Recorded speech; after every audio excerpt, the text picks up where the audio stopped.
వరకు గురు శుక్ర సమసప్తక స్థితి.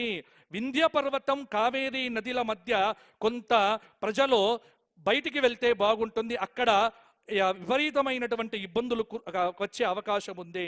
అలాగే జూన్ 13 నుండి నవంబర్ 28 వరకు మీనరాశిలో శని వక్రాన్ని పొందుతూ ఉన్నాడు. కాబట్టి వర్షం బాగా పడుతుంది, కానీ పంటలు కాపాడుకోవాలి.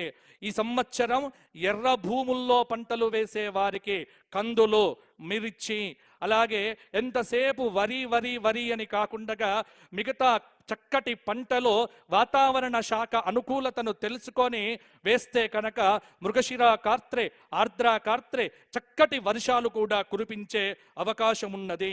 17/3/2026 వరకు ఫిబ్రవరి 7, 2026 నుండి మకర రాశిలో చాతుర్గ్రహ కూటమి.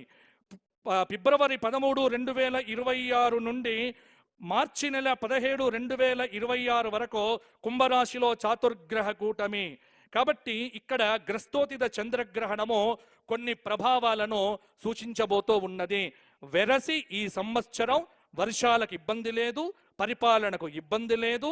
ఏమిటి అంటే ఎప్పుడు అలర్ట్గా ఉండటమో, బద్ధకాన్ని విడిచిపెట్టి పరిగెత్తుతూ పరిగెత్తుతూ పరిగెత్తుతూ ఉంటేనే అధికారుల దగ్గర నుంచి మంత్రుల వరకు, మంత్రుల నుంచి పరిపాలన స్వీకరించేటువంటి ప్రజల వరకు పరిగెత్తితేనే